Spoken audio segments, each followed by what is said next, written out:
Mr. Smith.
Man. All right. Yeah.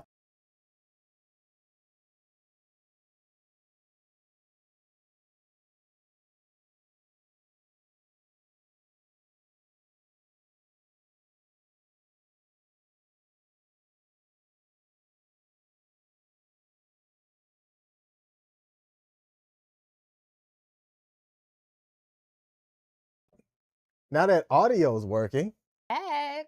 welcome to the King M.E show, where we attempt to offer a real outlook on the healthy relationship, real being relatable, Entertaining, accountable. and King M.E show, we attempt to decode modern dating and relationships. yeah. I don't know, the last couple of months, really, since we've not gone live, is that people are crazy and really don't know what they got going on. Babe, it hasn't been a couple of months. It's just been a couple of weeks. It seems like it's been a really long time since you and I have been. I'm going to give you. Shout out to William Ginn over at WTF Nation Radio, gave the Japanese flags, it looks like. I'll take that. It is what it is. Do we have anybody on our platform at the King M.E show? Let's take a look. I was about to say, I'm not sure. All right, let's take that off the screen. So, today we're going to be talking about bonnets and durags. Bonnets and durags, baby. But before we do, it is a new month, and we do have our calendar that we use, and it has pictures of moments from the previous year of us. Okay. So, this is August. Yeah, folks can't see that. Look here, hater. Can you show it for me? Yeah. Let me see what this was. So this is, oh yeah, last year, you might have just taken Red as a live stream. Down about 55 pounds. And you know what I'm still talking sexy. about? Bonnets and durags. Is it appropriate? What does that do? How does it affect your marketplace value out on the dating marketplace? Now, we've got something that we'd like to present, a little video, us testing out our acting chops, if you will. Take a look.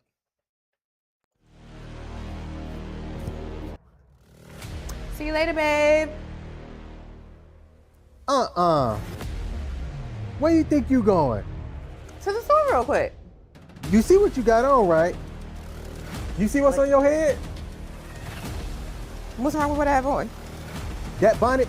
Nah, babe. We don't do that. When you go out the house, you represent me and vice versa. That bonnet needs to go off, like today. You can wear it all in this house. You cross that threshold, off.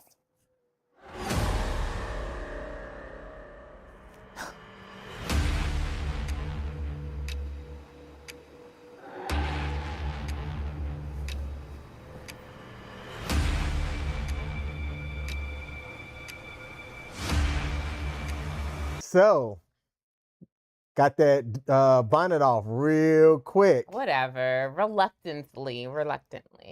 Now, before we get into it, Michelle, what's your take on bonnets in general? Like, why do people even wear bonnets out? What have you heard? But I did not. What I do know is that for me as a woman, a bonnet is how I protect my hairstyle that I have. It's a way for me to protect my crown because my mom said that I had to protect my looking raggedy headed. Okay. So I did it, right? Like she didn't want my black pepper greens. That's what, Jamaicans to wear scarves and everything. Over time, bonnets have developed bonnet scarves and all that stuff. It has developed from that thing, evolved from that thing that we put on at night to protect our hair. And it has grown that I can protect PM in the evening and I need to go and run errands before that. I'm gonna still wear this bonnet, this scarf throughout the course of the day until I go run that errand.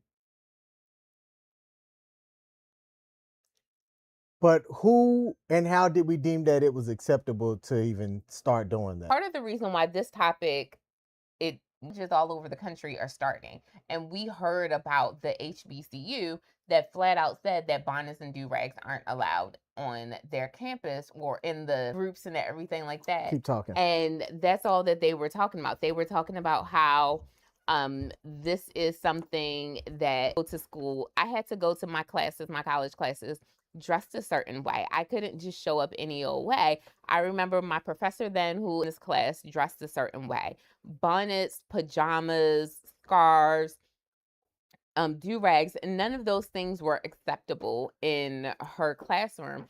And that's the standard that I was used to from 20 years ago. So the fact that today someone has to tell people you can't wear this to school, it seems like ridiculous because I'm like, when did we get to the part where it was acceptable? Who said that this was acceptable? And again, maybe it's because I was a business major, so it was never acceptable for me that I just don't understand why people started to think over time it was okay. Did I go to class in sweatpants before Professor Soror's before her course? I surely did because I live in Maryland. College was in Maryland. There were some cold days, them fall mornings, because I would take them 8 a.m.s. Those 8 a.m.s in November, yeah, those were cold mornings. I surely did put on some sweatpants, but I wouldn't dare go out in bonnets and stuff like that because, I was representing my family. I was representing my household, Jamaicans. And this is for you, me, or anybody out there. Would you date them before if you notice that they regularly go out wearing bonnets, do-rags, pajamas, bedroom shoes, extremely revealing clothing, sagging pants, clothes that you consider sloppy or inappropriate? What if I showed up to Ellie's house with my pants hanging halfway down my behind? We also have to throw in the mix that I'm from Baltimore. So for me growing up, I'm used to seeing people in sagging clothes and stuff like that. And we're also products of the 90s. So like we saw that all the time. Would I dated someone like that? Yes. Is that someone I would bring home to my family? No. And the main reason is because I always think about the fact that my mom is Jamaican and I love my mother so much, but she don't know what to say out of her mouth and her face says it all. And then sometimes it doesn't stop at her face, it just comes out verbally and I don't feel like explaining that to someone. So I've always been mindful about who I brought home to my mother because let's save us all some embarrassment because she gonna embarrass you and I'm gonna laugh and it's gonna have me questioning things. So why do that? Would you say something to somebody before it got to that? Like, let's say y'all were planning on showing up and going back or going out to a function to like meet the parents. You don't know what they're wearing, but then you pull up and you see what they have on. Do you say something before you continue on with the date journey meetup? No, because I look at it like you're grown. If common sense hasn't clicked into you that you should carry yourself with decorum and that you should dress a certain way, then I'm not gonna say anything to you. However, it'll probably be the last time I go out to a function like that with you. Shout out to Holly Leanne. She said, hey, with two Hey, exclamation points. Holly. Now, here's my take on it. It's different for the genders. Oh, why? So it's different, but you have to consider what that different means. Like, I personally, it's a preference of mine. let's just call a spade a spade. How you show up and how you look, I think sets the tone possibly with how you're treated as well. Meaning, if you show up and you got booty shorts with the cheeks hanging out and cleavage that's just plow, plow, plow, propped up, plumped up, all of that jazz, and you're, I'm gonna say this, don't cancel me, making a decision to accentuate that, then for that first date, because we're still at the pre kind of early stages, I'm looking at you more on the sexual side than I think the other side. I think in all fairness, I'm honest for a second. Okay. You wear hooping shorts all the time. Mm-hmm. Like that is your standard outfit. What if someone ruled you out because you wear hooping shorts all the time? Then they did me a favor. But like that's what I'm saying. Why is it okay for you to wear hooping shorts and a tee all the time, but a woman couldn't wear something casual like yoga pants and a bralette every day? Like why can't she do that?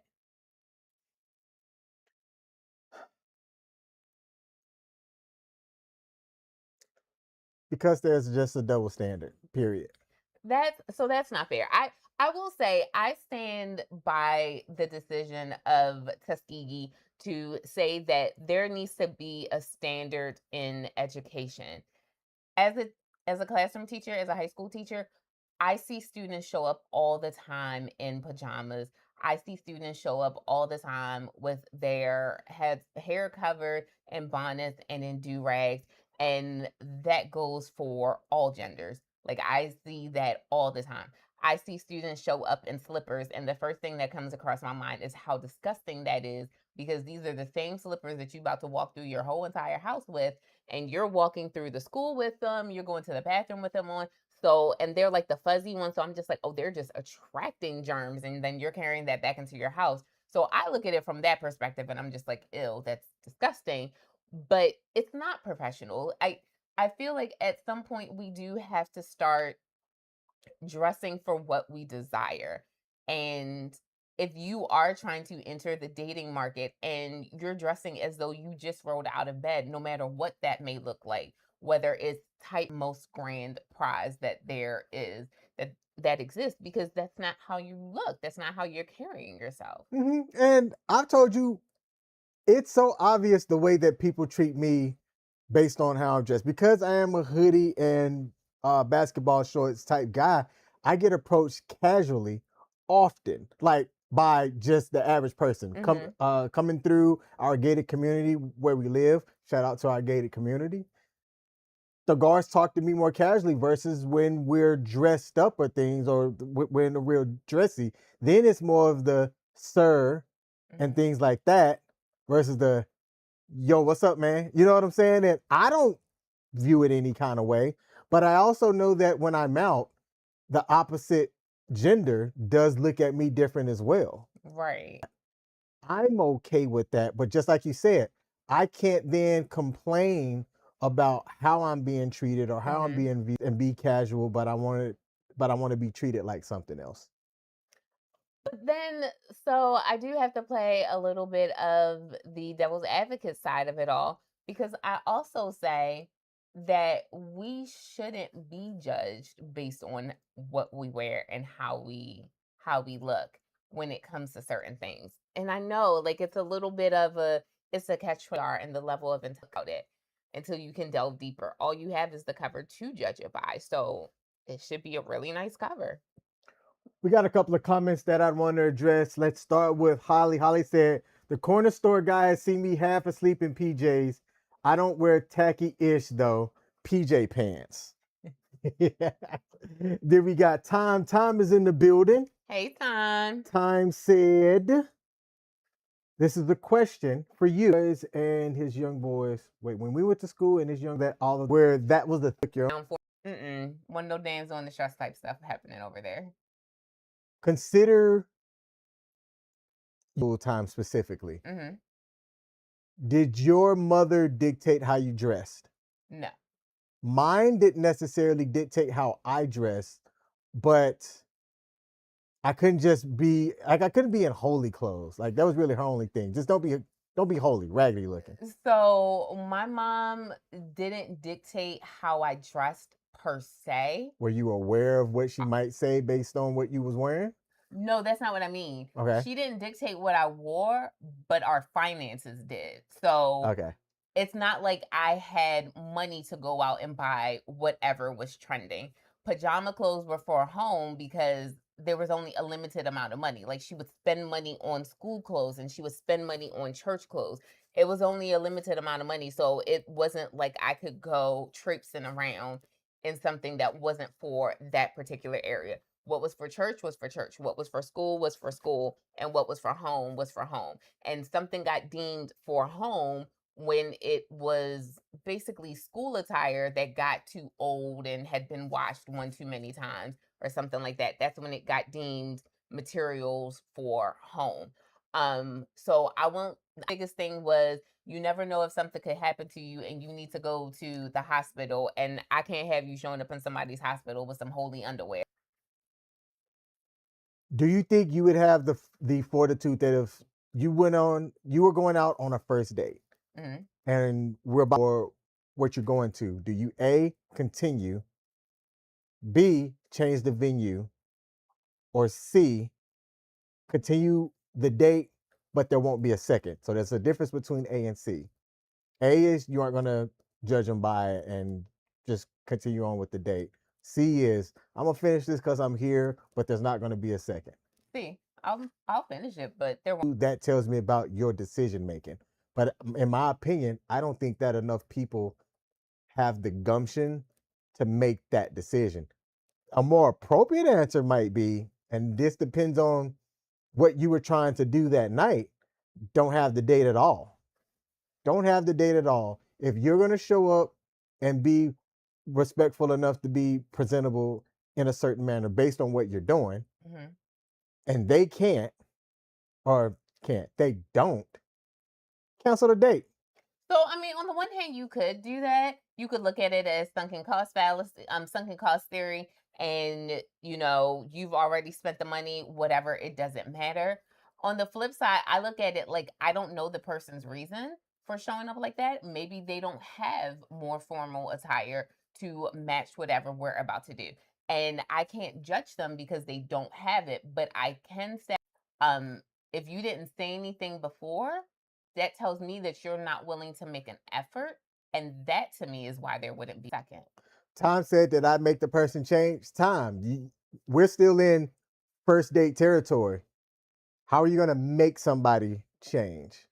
And I'll say that like we're grown. I'm not gonna force you to do anything.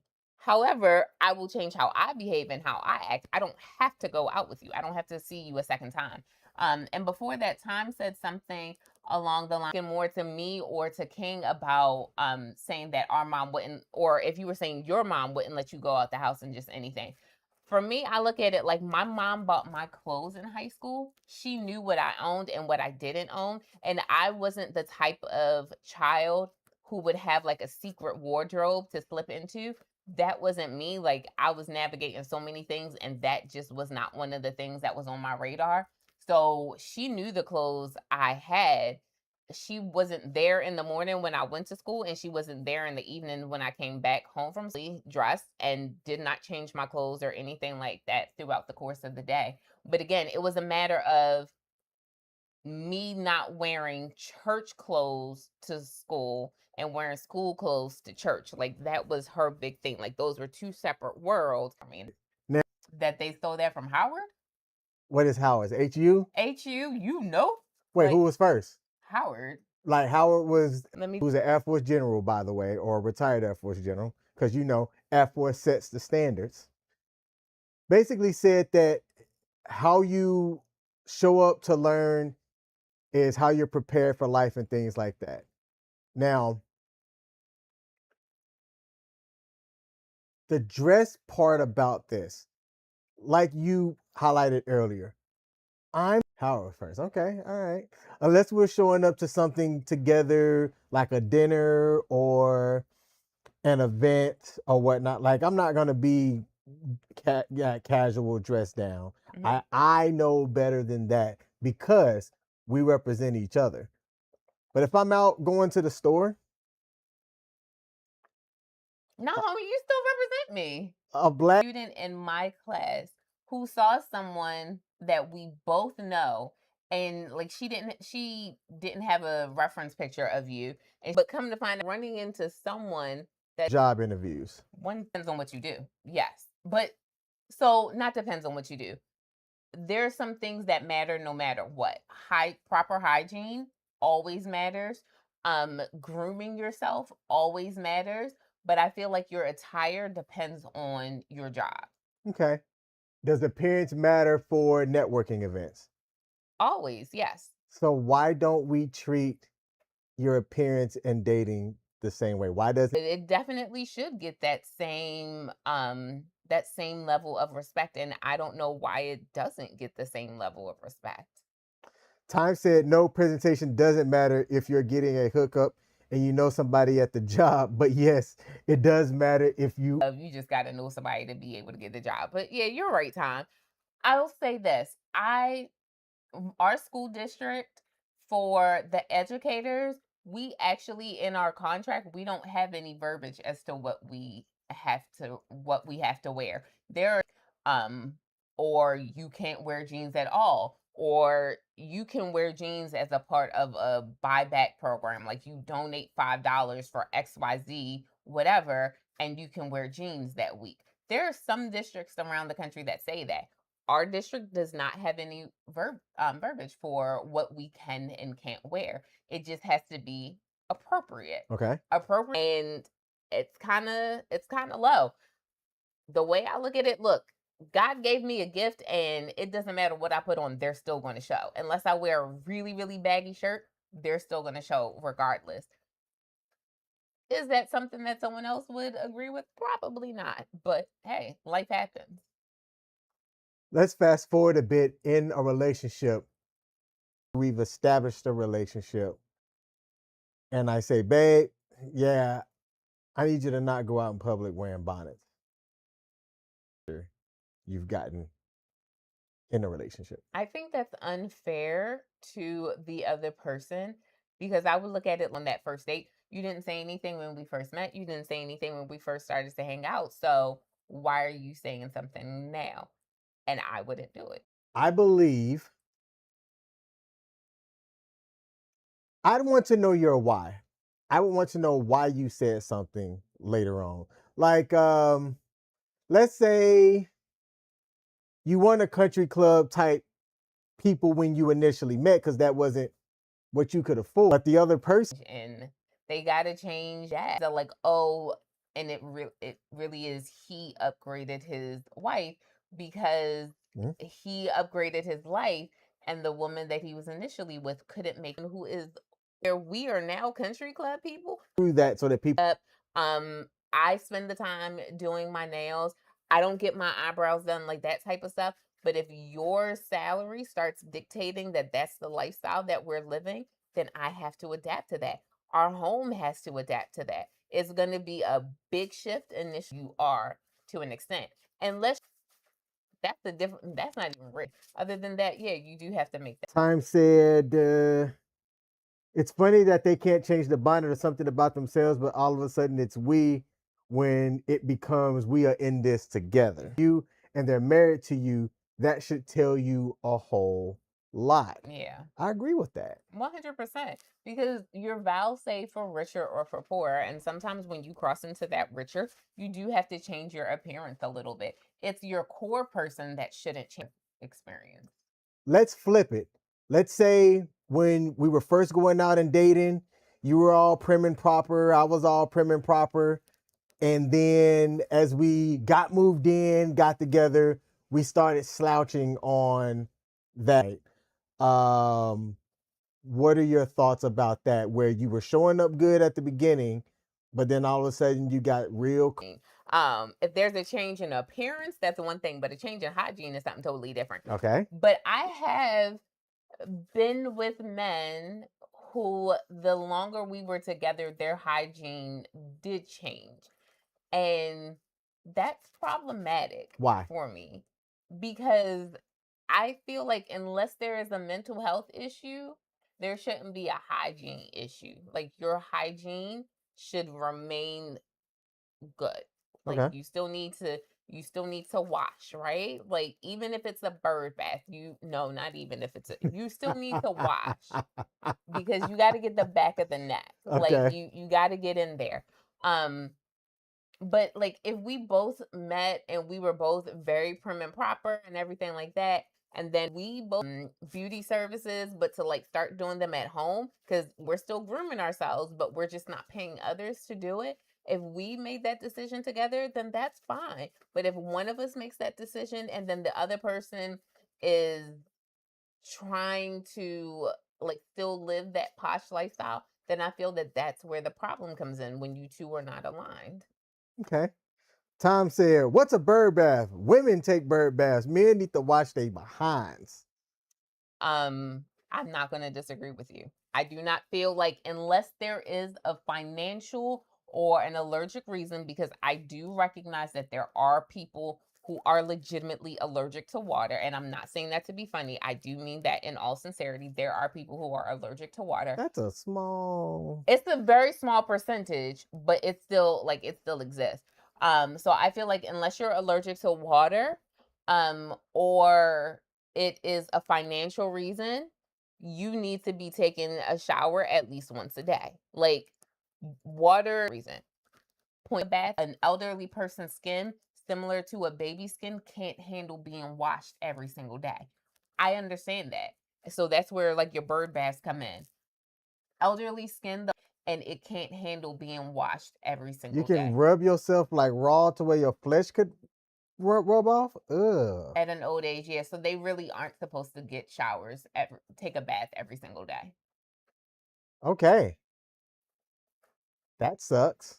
I mean, it's the same thing for babies. Like you wouldn't give a baby a bath every single day, but people forget that there are a lot of similarities between the really really young and the really really old. They That's carry funny. a lot of similarities. That being one of them, they don't need a shower every day. And you could be allergic to some kind of soap, like Tom said as well. And Mm-hmm. you also had. All right.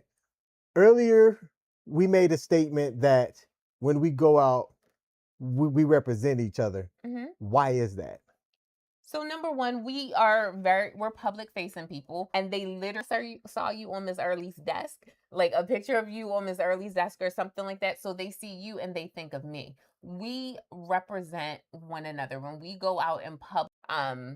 It Do negative we? term, but I do have to better half, other half, and all I don't that. like better half. Okay, You said other half. other half. That's a nuance difference. Okay, so we're the other half. So like it's just it's customary that you see one person and you expect to see the other, or your mind fills are inverse, but you know what the word is because your mind is filling in the blank with what it should correctly be. It's the same thing with us. Uh, There are a lot of like we should talk about this offline. There are a lot of things that I remember you saying that have dictated my behavior over the 4 years that we've been together. There's a little bit about standard or control. All right, so wow. Preference, standard, or control. I'm not attracted to women who wear bonnets in public. Preference. Okay. Preference, standard, or control. Mm-hmm. I don't date men who wear durags everywhere. What was it? Preference, standard. Preference, standard, or control. Oh, that's like a tie somewhere between preference and standard. Let's go with preference. Okay. Preference, standard, or control. Because it depends on what she does. Your holiness stature. However, the revealing nature is the thing. And do we have it? I don't think we had it ever. We had a standard. Okay. It's a standard. All right. For me. But what about y'all out there? If we were going somewhere together, I expect you to dress appropriately. Preference, standard, or control. Janet Jackson said, "Control." You can't leave the house wearing that. That's control. Which one? That one? At the very top. Yep. You can't leave the house wearing that. That's control.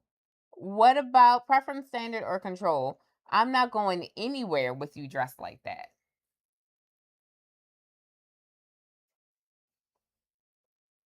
Standard. I don't think it's control. You're setting the boundary for what you want to do. So you're saying, hey, if you're gonna wear that, I ain't going out the house with you.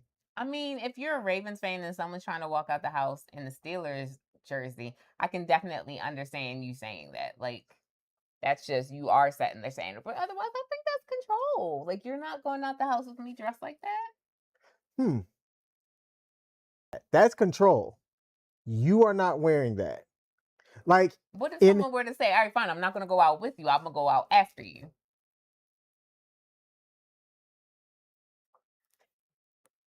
Nuance in words. yes, true. Time said Control. control. Time said, "I'm not going anywhere with you dressed like that." Is It's control. control. Hmm. We're 2v1 on that at the moment. That means we won. That means we won time.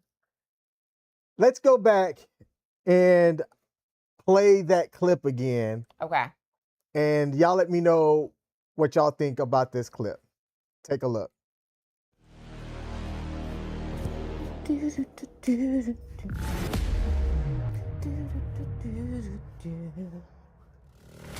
See you later, babe. Where you think you going? To the store real quick. You see what you got on, right? You see what's on your head? What's wrong with what I have on? That bonnet? Nah, babe. We don't do that. When you go out the house, you represent me and vice versa. That bonnet needs to go off, like today. You can wear it all in this house. You cross that threshold, off.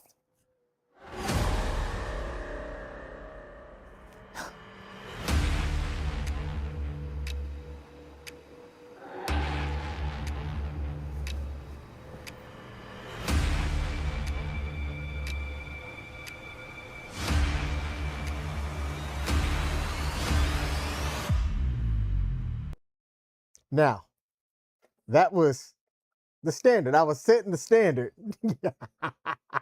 Whatever. That was control. Sorry, I'm kidding. I'm kidding. All right. Is there another one? No, that was the last one. Basically, the important distinction is if you're looking at something that's a dating standard, that's an example of saying something like, I don't date people who dress that way. That's a standard, and you are allowed to have that standard. Control is saying you need to stop dressing that way because you're dating me. So while that may be control, I also don't think that that's a bad thing to say. I agree. I don't think that it is problematic for a man to say to a woman that he is a problem. And the reason why I say that is because you dress like that to be able to attract the man. You got the man. So dress like that for your man, not for everyone else. Let me throw this in there. I think that there's levels to revealing as well. Hmm. You could be an overly busty person, Yeah, that's not me. I'm busty, but not overly busty. but the way that you accentuate your bust, there's a classy way of doing it. There's a classy, feminine way of doing that versus a trashy way of doing it. And you know what that looks like when you see it. I agree. I also say this. Um, there's sometimes where I'll ask you how you feel about me wearing XYZ. And then there are other times where I'll ask you to choose what you would like me to wear. So, for example, you said that one of your male friends, and I'm specifically highlighting your male friends, was coming over, and I may have been like really, really casually dressed.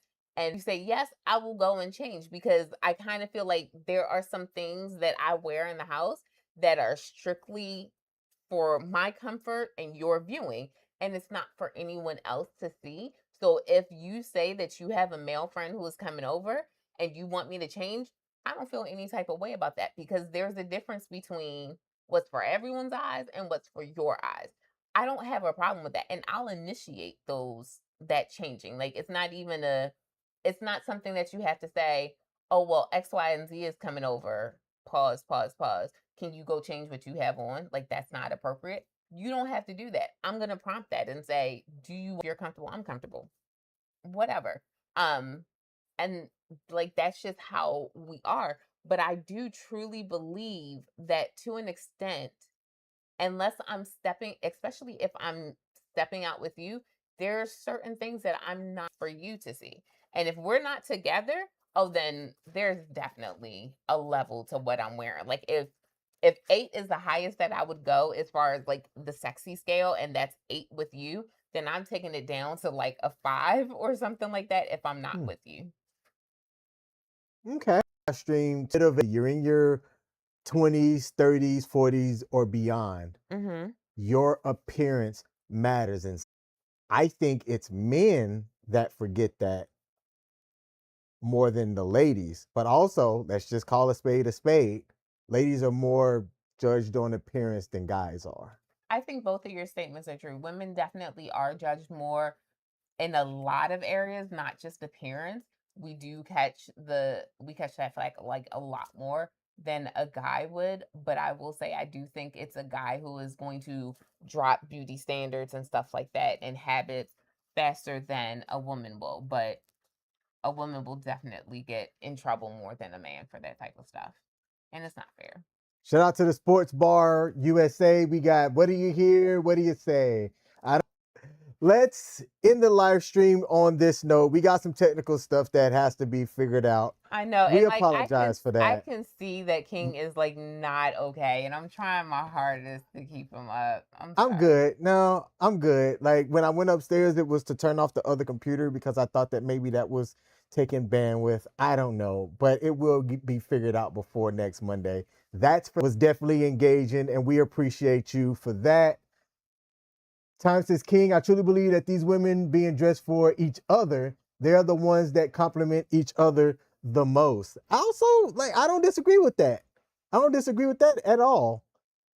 You know what? I was about to say something, but that's actually a whole different conversation topic that we could focus on later.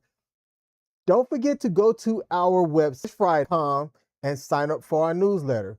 In the newsletter and in the subsequent email that gets sent with the newsletter, there's going to be a question. And the only way that you'll know what the answer is Is if if you you read read the the newsletter. newsletter. And what Mhm. time is the newsletter? It is the time that it is going out. Time says, don't let little things destroy a great marriage. Stay consistent and never let your faith Never lose and faith. never lose faith in each other. Those are some wise words. Yep. Wise words. And you have to be intentional about the relationship that you're in. And I'm going to tell you, you know you're ready for a relationship if that doesn't make you go, anytime you're asked to spend time with your significant other. So keep that in mind when you are out there being in a relationship. If you ever go, chances are that that's not the relationship for you. I'm over for that. Sign up for our newsletter, thekingandmeshow.com. We'll be back next week with our tech stuff fixed. We appreciate the viewership. We appreciate the support that you have given us. I love what Tom is saying right now. That's a great feeling right there. You really know you're in love when you make that noise as a Shout out to you, Ty. Thank you all so much for tuning in. We can't wait to see you again next week. And just like how King had a big celebration for his birthday this month, Oh, next yeah. month is my birthday. So we're really, really excited. Tune in to see what type of stuff we get into. But again, seriously, the newsletter is already scheduled to go out on the 28th of this month. let me entered to for a chance to win. So we'll see you all soon. Our tech issues will be fixed. Let me give this man a big giant kiss so that it can take away all the pain, because that's what my kisses do. My kisses take away all his pain. Come on, baby. Bring it in. Let me nibble on your nose. Come on. No, Let me nibble on your no. nose. Come here. Bye. Let me just nibble.